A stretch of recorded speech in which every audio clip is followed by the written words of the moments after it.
ബംഗ്ലാദേശിനെ കടക്കണിയിലാക്കാൻ ഒരുങ്ങുകയാണ് ചൈന എന്നുള്ള വാർത്തകളാണ് പുറത്തു വരുന്നത്. ഇതിന് മുന്നോടിയായി അല്ലെങ്കിൽ ഈ ഒരു ഭയത്തിൽ ഇന്ത്യയുടെ കാല് പിടിക്കാൻ അല്ലെങ്കിൽ മോദിയുടെ കാല് പിടിക്കാൻ ബംഗ്ലാദേശ് വരുന്നു. ഇതിന്റെ സത്യാവസ്ഥ എന്താ? ശരിക്കും പറഞ്ഞാൽ ചൈനീസ് വായ്പാ നിരക്ക് കുറയ്ക്കണം, അതുപോലെ തന്നെ ചൈന പ്രൊജക്റ്റുകളുടെയൊക്കെ പ്രതിബദ്ധത ഫീസ് കുറയ്ക്കണം തുടങ്ങിയ ആവശ്യങ്ങൾ ഉന്നയിച്ചാണ് മുഹമ്മദ് യൂനിസ് ചൈനയിലേക്ക് പോയത്. അവിടെ നടക്കുന്ന ഒരു സെമിനാറിൽ പങ്കെടുക്കുകയായിരുന്നു പ്രധാന ഉദ്ദേശം. അതിനുശേഷം അദ്ദേഹം അവിടേക്ക് ചെല്ലുന്നത്, മുഹമ്മദ് യൂനിസ് അവിടെ ചെല്ലുന്നത് ബീജിങ്ങിൽ നിന്ന് ചാർട്ടേഡ് വിമാനം അയച്ചു കൊടുത്തിട്ട് ചൈന അങ്ങോട്ടേക്ക് വിളിച്ചുകൊണ്ടില്ല. പക്ഷെ അങ്ങോട്ടേക്ക് വിളിച്ചുകൊണ്ട് ചെല്ലുമെങ്കിലും അദ്ദേഹത്തിന് ചൈനീസ് വിദേശകാര്യമന്ത്രിയായ സൺ വീഡേജാണ് വിമാനത്താവളത്തിൽ എത്തിച്ച് സ്വീകരിക്കുന്നത്. എന്ന് വെച്ചാൽ ഒരു തണുത്ത സ്വീകരണമാണ്, നയതന്ത്ര തലത്തിൽ വളരെ മോശം സ്വീകരണം എന്ന് പറയാം. അങ്ങനെയുള്ള സ്വീകരണമൊക്കെ കഴിഞ്ഞ് ഷീ ജിങ് പിന്നെ കാണാനായിട്ട് വെയിറ്റ് ചെയ്യുന്നു. അതിനുശേഷം അദ്ദേഹത്തെ കാണുന്നു. കണ്ടതിന് ശേഷം പറഞ്ഞു, ഞങ്ങൾക്ക് ബംഗ്ലാദേശിന് കുറച്ച് സഹായങ്ങളൊക്കെ ചെയ്തു തരണം, അതുപോലെ തന്നെ അവിടെ പലിശ നിരക്ക് കുറച്ച് തരണം, വലിയ കടബാധ്യതയിലാണ് ഞങ്ങൾ എന്നൊക്കെ പറഞ്ഞു. അപ്പോൾ ഷീ ജിങ് പിങ് പറഞ്ഞു, നമുക്ക് ഒരു കരാറിൽ ഏർപ്പെടാം. അങ്ങനെ കരാറിൽ ഏർപ്പെടുന്നതിൻ്റെ ഫലമായിട്ട് 9 കരാറുകളാണ് ബംഗ്ലാദേശും ചൈനയും തമ്മിൽ ഏർപ്പെടുന്നത്. ഇതിൻ്റെ ലക്ഷ്യം എന്ന് പറയുന്നത് വൻതോതിൽ ചൈന പണം ബംഗ്ലാദേശിന് കൊടുക്കും. അങ്ങനെ കൊടുത്തു കഴിഞ്ഞാൽ പിന്നീട് ഒരിക്കലും ബംഗ്ലാദേശിന് ഈ പണം തിരിച്ചടയ്ക്കാൻ പറ്റത്തില്ല. അങ്ങനെ അവർ പതിയെ കടക്കണിയിലാവും. പാകിസ്ഥാനിലും അതുപോലെ തന്നെ ശ്രീലങ്കയിലും ഇതേ തന്ത്രം ചൈന ഉപയോഗിച്ചിട്ടുണ്ട്. അങ്ങനെ സംഭവിച്ചു കഴിഞ്ഞാൽ പിന്നീട് അവിടുത്തെ കാര്യങ്ങളെല്ലാം തന്നെ ചൈനയ്ക്ക് നിയന്ത്രിക്കാം. ഇതിന് മറ്റൊരു വശം കൂടിയുണ്ട്. ഇപ്പം നിലവിലെ കരാർ അനുസരിച്ച് സൈനിക മേഖലയിൽ, സാങ്കേതിക രംഗത്ത്, വ്യാവസായിക രംഗത്തൊക്കെ ഉൾപ്പെടെയാണ് ഈ കരാർ ഉൾപ്പെടുത്തിയിരിക്കുന്നത്.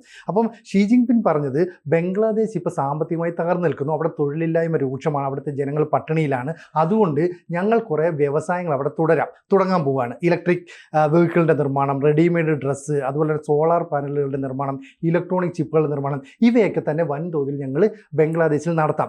അങ്ങനെ നടത്തുന്നതിന് വേണ്ടിയിട്ടുള്ള നിക്ഷേപം ഞങ്ങൾ അവിടെ ഇറക്കുന്നുണ്ട്. ഇപ്പം തന്നെ ഈ മുഹമ്മദ് യൂനിസ് അധികാരമേറ്റതിന് ശേഷം ചൈന അവിടെ ഏതാണ്ട് $113 മില്യൺ അവിടെ നിക്ഷേപിച്ചിട്ടുണ്ട്. 14 ചൈനീസ് കമ്പനികളാണ് നിക്ഷേപിച്ചിരിക്കുന്നത്. ഇതുകൂടാതെയാണ് കൂടുതൽ പണം നൽകാമെന്ന് പറയുന്നത്.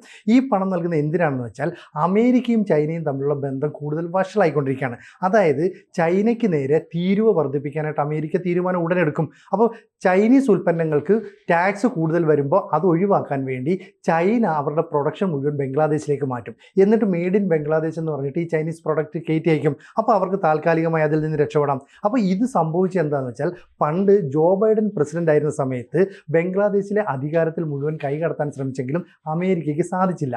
അന്ന് ഷേഖ് ഹസീന എന്ത് കാര്യം വേണമെങ്കിലും ഇന്ത്യയുമായി ആലോചിച്ച് മാത്രമേ ചെയ്യുമായിരുന്നുള്ളൂ. പിന്നീട് ഈ ഡൊണാൾഡ് ട്രംപ് അധികാരത്തിലേക്ക് വരുന്നു. ട്രംപ് അധികാരത്തിലേക്ക് വന്നപ്പോൾ ബൈഡൻ്റെ ആ നിലപാടിൽ നിന്നും മാറി. മാത്രമല്ല, ബംഗ്ലാദേശിന് നൽകിക്കൊണ്ടിരുന്ന ഫണ്ട് അങ്ങ് നിർത്തലാക്കി. ഈ ഫണ്ട് നിർത്തലാക്കിയതോടുകൂടി ചൈനയെ ഡിപ്പെൻഡ് ചെയ്യേണ്ട ഒരു അവസ്ഥയിലേക്ക് ബംഗ്ലാദേശ് എത്തിച്ചേരുകയാണ്. അപ്പോൾ ബംഗ്ലാദേശ് പറയുകയാണ്, ഞങ്ങൾ എല്ലാ സഹായവും ചെയ്തു തരാം, മാത്രമല്ല ഞങ്ങളുടെ അവിടെ നടന്ന വിദ്യാർത്ഥി പ്രക്ഷോഭം ഉണ്ടല്ലോ, അത് വലിയ സംഭവമായിരുന്നു, നിങ്ങൾക്കറിയാമല്ലോ എന്നൊക്കെ പറഞ്ഞു. അന്നേരം ഈ ചൈന പറയുന്നുണ്ട്, ശരിയാണ്, കാരണം അവിടുത്തെ ജമാഅത്ത് ഇസ്ലാമിയുടെ അതുപോലെ ബംഗ്ലാദേശ് നാഷണലിസ്റ്റ് പാർട്ടിയുടെ ഒക്കെ ആൾക്കാരെ വിളിച്ച് ചൈന സ്വീകരണം നൽകുകയും ആതിഥേയത്വം നൽകുകയൊക്കെ ചെയ്യുന്നുണ്ട്. ഇവിടെ ബംഗ്ലാദേശിന് കൂടുതലായിട്ട് പണം നൽകിക്കൊണ്ടിരുന്നത് ഏഷ്യൻ ഡെവലപ്മെൻറ്റ് ബാങ്കും അതുപോലെ തന്നെ വേൾഡ് ബാങ്കുമാണ്. ഏഷ്യൻ ഡെവലപ്മെൻറ്റ് ബാങ്ക് എന്ന് പറഞ്ഞാൽ ചൈനയ്ക്ക് വലിയ പങ്കാളിത്തമുണ്ട്. കൂടാതെ ജപ്പാനും പണം നൽകി. ഇത് കഴിഞ്ഞാൽ 4ാമത് ഏറ്റവും കൂടുതൽ വായ്പ നൽകുന്ന രാജ്യം എന്ന് പറയുന്നത് ചൈനയായി മാറുകയാണ്.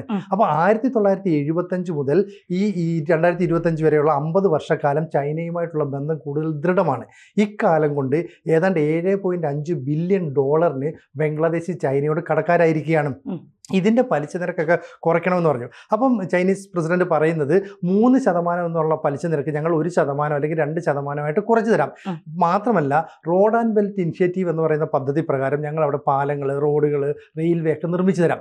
അങ്ങനെ ബംഗ്ലാദേശിനെ ഒരു വികസിത രാജ്യമാക്കി മാറ്റാം. ഇതാണ് ചൈനയോട് പറയുന്നത്. അപ്പോൾ ചൈനയ്ക്ക് ഇതിൻ്റെ ഒരു അപകടം മനസ്സിലായി. കാരണം ശ്രീലങ്കയിലും പാകിസ്ഥാനിലും ഇതേ തന്ത്രം ചൈന ഉപയോഗിക്കുകയും പിന്നീട് ഈ രാജ്യങ്ങൾ കടക്കണിയിലാകുകയും ചെയ്തു. ആഫ്രിക്കൻ രാജ്യങ്ങളിലും ചൈന ഇതേ തന്ത്രം പ്രയോഗിച്ചിട്ടുണ്ട്. അപ്പോൾ അവരുടെ ലക്ഷ്യം അവരുടെ സ്വാർത്ഥ താല്പര്യം നേടുന്നതിന് വേണ്ടിയിട്ട് എന്ത് തന്ത്രവും പ്രയോഗിക്കും. ഇവിടെ മുമ്പ് എല്ലാ കാര്യങ്ങളും ബംഗ്ലാദേശ് ഇന്ത്യയോട് ആലോചിച്ച് മാത്രമേ ചെയ്തിരുന്നുള്ളൂ. പക്ഷേ മുഹമ്മദ് യൂനിസ് വന്നപ്പം ഇന്ത്യയുമായുള്ള ബന്ധത്തിൽ വിള്ളൽ വീഴുന്നു. ഇപ്പം ഹൈന്ദവരായിട്ടുള്ള കുറേ ആളുകളെ ബംഗ്ലാദേശിൽ കൊല്ലുന്നു, ക്ഷേത്രങ്ങൾ തല്ലി തകർക്കുന്നു, ന്യൂനപക്ഷങ്ങൾക്ക് നേരെ ആക്രമണം നടത്തുന്നു. അപ്പോൾ ഇന്ത്യ അതിനോട് ഒട്ടും യോജിക്കുന്നില്ല. മാത്രമല്ല, ചിറ്റഗോങ് മേഖലയിലെ ചിറ്റഗോങ് തുറമുഖം ഉൾപ്പെടെ ഇപ്പോൾ ഓപ്പറേറ്റ് ചെയ്യുന്നത് ചൈനയാണ്. അതുകൊണ്ട് തന്നെ ആ ഭാഗത്ത് കൂടുതൽ ശ്രദ്ധ കേന്ദ്രീകരിക്കാനാണ് ചൈനയുടെ ലക്ഷ്യം എന്ന് പറഞ്ഞാൽ ചിക്കൻ നെക്ക് എന്നൊക്കെ പറയുന്ന ഇന്ത്യയുടെ ചില നിർണായകമായ തന്ത്രപ്രധാനമായ സ്ഥലമുണ്ട്. ഈ സ്ഥലങ്ങളിലേക്ക് ഒരു സൈനിക താവളം ചൈന കൊണ്ടുവരും. പക്ഷെ അത് ഇന്ത്യ മുന്നിൽ കാണുന്നുണ്ട്. മാത്രമല്ല ബംഗ്ലാദേശിൽ ഈ നിലവിലുള്ള യൂനിസിന്റെ എതിരാളികളുണ്ടല്ലോ, അവരുടെയൊക്കെ സഹകരണത്തോടെ ഒരുപക്ഷെ ഇന്ത്യ ഈ ചിറ്റഗോങ് മേഖല പിടിച്ചെടുക്കാനും സാധ്യതയുണ്ട്. ഈ ഷെയ്ഖ് ഹസീന ഇനി തിരിച്ച് ബംഗ്ലാദേശിലേക്ക് പോകാനുള്ള സാധ്യതയോ ആ തരത്തിൽ ഏതെങ്കിലും നീക്കങ്ങൾ നടക്കാനുള്ള സാധ്യതയോ ഉണ്ടോ? അതായത് ഞാൻ നേരത്തെ പറഞ്ഞ പോലെ അമേരിക്കയുടെ ഫണ്ട് വരവ് നിലച്ചതോടുകൂടി ബംഗ്ലാദേശ് സാമ്പത്തികമായി പാപ്പരായി കഴിഞ്ഞു. അപ്പോൾ അടുത്ത ഓപ്ഷൻ എന്ന നിലയിൽ ഇന്ത്യയെ വീണ്ടും കാല് പിടിക്കണം. അപ്പോൾ ഇന്ത്യ മൈൻഡ് ചെയ്തില്ല. അന്നേരം ഉടനെ ഇന്ത്യക്കുള്ള ഒരു സന്ദേശം എന്ന നിലയിൽ വീണ്ടും ചൈനയുടെ അടുത്ത് പറയുകയാണ്, നിങ്ങൾ സഹായിച്ചില്ലെങ്കിൽ ഞങ്ങൾ ചൈനയുടെ അടുത്ത് പോകും. അപ്പോൾ ചൈനയുടെ അടുത്ത് പോകുമെന്നൊക്കെ പറയുമെങ്കിലും അവിടുത്തെ ഈ മുഹമ്മദ് യൂനിസിൻ്റെ അടുത്ത് അവിടുത്തെ സേനാ മേധാവിയുണ്ട് വാക്കറുസ്സമാനും ഈ പറയുന്ന മുഹമ്മദ് യൂനിസും തമ്മിൽ നല്ല ബന്ധത്തില്ല. അപ്പോൾ വാക്കറുസ്സമാൻ എന്ന് പറയുന്ന ഇന്ത്യയോട് അല്പം അടുപ്പമുള്ള ആളാണ്. ഒപ്പം ഷേഖ് ഹസീനയുടെ ബന്ധുവാണ്. അപ്പോൾ ഷേഖ് ഹസീനെ അവിടുത്തെ സൈനിക മേധാവി ഒരുപക്ഷെ തിരിച്ച് ബംഗ്ലാദേശിലേക്ക് കൊണ്ടുവരികയും മുഹമ്മദ് യൂനിസിൻ്റെ ഭരണകൂടത്തെ പുറത്താക്കാനുള്ള സാധ്യതയും മുന്നിൽ കാണുന്നുണ്ട്. അത് മുഹമ്മദ് യൂനിസ് പേടിക്കുന്നുണ്ട്. അതിന് തടയിടാൻ വേണ്ടിയിട്ടാണ് ചൈനയിൽ നടക്കുന്ന ഉച്ചകോടിയിൽ പങ്കെടുക്കാനെന്ന് പറഞ്ഞ് അങ്ങോട്ട് പോകുന്നത്. അതായത് തൗഹീദ് ഹുസൈൻ എന്ന് പറയുന്ന അവിടുത്തെ ബംഗ്ലാദേശിൻ്റെ ഈ വിദേശകാര്യ മന്ത്രിയുണ്ട്. അദ്ദേഹം ഈ ബോവോ ഫോറം ഫോർ ഏഷ്യ എന്ന് പറയുന്ന സെമിനാറിൽ പങ്കെടുക്കാനായിട്ടാണ് അവിടെ ഈ മുഹമ്മദ് യൂനിസിൻ്റെ കൂടെ ചെല്ലുന്നത്. അപ്പോൾ ഇവരെല്ലാം കൂടെ ഉള്ള ഒരു ഉദ്യോഗ സംഘവുമായിട്ടാണ് ചൈന ചർച്ച നടത്തുകയും അവിടെ ഇനി ഊർജ്ജം, അതുപോലെ തന്നെ സൈനിക കാര്യങ്ങൾ, വ്യവസായ മേഖലയിലുള്ള കാര്യങ്ങൾ, വൈദ്യുതിയുമായി ബന്ധപ്പെട്ട കാര്യങ്ങൾ, ഇതിലൊക്കെ വൻ നിക്ഷേപം നടത്താമെന്ന് പറയുന്നത്. ഈ നിക്ഷേപമൊക്കെ നടത്താമെന്ന് പറയുമ്പോൾ ഇന്ത്യ ഇതിനെ ഗൗരവമായി കാണുന്നുണ്ട്. കാരണം ചൈനയ്ക്ക് അവിടെ ഒരു സൈനിക താവളം ഉണ്ടാകുന്നത് നമുക്ക് ഭീഷണിയാണ്. അത് ഒഴിവാക്കാൻ വേണ്ടി ജയശങ്കർ പറയുന്നു, ഇന്ത്യൻ പ്രധാനമന്ത്രി നരേന്ദ്രമോദിക്ക് നിങ്ങൾ കത്തയച്ചല്ലോ, ആ കത്തിൻ്റെ കാര്യം ഞങ്ങൾ പരിഗണിക്കുന്നുണ്ട്. അതായത് തൈവാനിൽ ബിംസ്റ്റെക് ഉച്ചകോടി നടക്കാനിരിക്കുകയാണ്. ആ ഉച്ചകോടിയിൽ നരേന്ദ്രമോദി പങ്കെടുക്കും.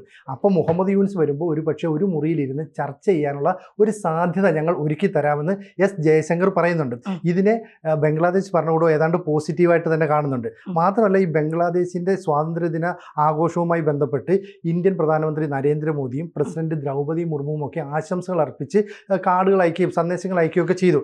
അതിനെ മുഹമ്മദ് യൂനിസ് പോസിറ്റീവായിട്ട് കാണുന്നു. അപ്പോൾ ചൈനയുടെ വലയത്തിൽ നിന്നൊന്ന് രക്ഷപ്പെടണമെങ്കിൽ ഇന്ത്യയുടെ സഹായം കിട്ടിയേ പറ്റുള്ളൂ. അപ്പോൾ ചൈന ഇന്ത്യയുടെ അതിർത്തി രാജ്യത്തേക്ക് കടന്നു കയറി പാകിസ്ഥാനിലും ബംഗ്ലാദേശിലുമൊക്കെ സൈനിക താവളങ്ങൾ ഉണ്ടാക്കി എപ്പോൾ വേണമെങ്കിലും ഇന്ത്യക്ക് ഭീഷണി ഉണ്ടാക്കാം. പക്ഷേ ഇന്ത്യയുടെ വളർച്ചയെ തടയാൻ ചൈനയ്ക്ക് കഴിയില്ല.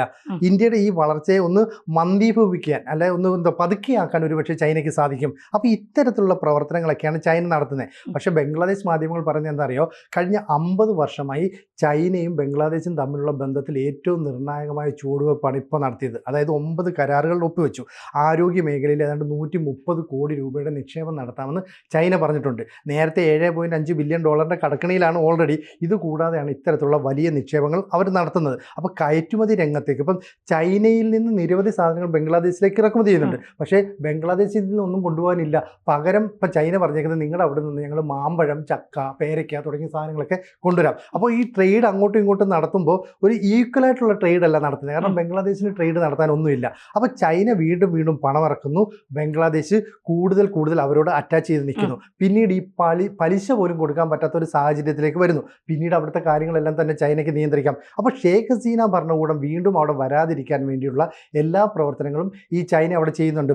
ഇപ്പോൾ മുഹമ്മദ് യൂനിസ് എന്ന് പറയുന്നത് അമേരിക്ക വളർത്തിക്കൊണ്ടുവന്ന ഒരു ഉൽപ്പന്നമാണ്, ഒരു പ്രോഡക്റ്റ് ആണെന്ന് വെച്ചു. ഈ പ്രോഡക്റ്റിനെ ഇങ്ങനെ വളർത്തിക്കൊണ്ട് വരുന്നതിന് പിന്നിൽ ചില ലക്ഷ്യമുണ്ടെന്ന് ചൈനയും മുൻകൂട്ടി അറിഞ്ഞു. അതുകൊണ്ട് തന്നെ ചൈന മുഹമ്മദ് യൂനിസുമായിട്ട് ചില ബന്ധങ്ങൾ നേരത്തെ തന്നെ തുടങ്ങിയിരുന്നു. അതുകൊണ്ടാണ് ഇപ്പോൾ ചൈനയിലേക്ക് ചെന്നിട്ട് ഷീ ജിൻപിങ്ങിനെ കാണാനൊക്കെ അവസരം മുഹമ്മദ് യൂനിസ് ലഭിച്ചത്. അപ്പോൾ എന്തായാലും ഇരു രാജ്യങ്ങളിലെയും നയതന്ത്ര പ്രതിനിധികൾ, ഉദ്യോഗസ്ഥരെല്ലാം കൂടെ ചർച്ച നടത്തിയിട്ട് ഈ പലിശ നിരക്ക് കുറച്ച് കൊടുക്കാമെന്ന കാര്യത്തിൽ ചൈന യോജിച്ചു. 3% എന്നുള്ളത് 1%, 2% കുറയ്ക്കും. കൂടാതെ വൻതോതിൽ അവിടെ നിക്ഷേപം നടത്തും. അതായത് ചൈനയിലെ ബാങ്കുകൾ, സ്വകാര്യ കമ്പനികൾ, ഇവരൊക്കെ തന്നെ വലിയ തോതിൽ നിക്ഷേപം നടത്താമെന്ന് യൂനിസിനെ അറിയിച്ചു. ഈ നിക്ഷേപം നടത്താനായിട്ട് ബംഗ്ലാദേശിൻ്റെ വാതിലുകൾ തുറന്നു കൊടുത്താൽ ഒരുപക്ഷെ പൂർണ്ണമായിട്ടും ചൈനയുടെ ചതിയിലേക്ക് ബംഗ്ലാദേശ് വീഴുകയാണെന്നല്ലേ മനസ്സിലാക്കാൻ പറ്റുക? തീർച്ചയായിട്ടും അങ്ങനെ തന്നെ മനസ്സിലാക്കണം. പക്ഷേ ഇന്ത്യയുടെ സഹായം തേടിയാൽ ഒരുപക്ഷെ ബംഗ്ലാദേശിന് രക്ഷപ്പെടാനുള്ള എല്ലാ സാധ്യതകളും തെളിഞ്ഞു വരും.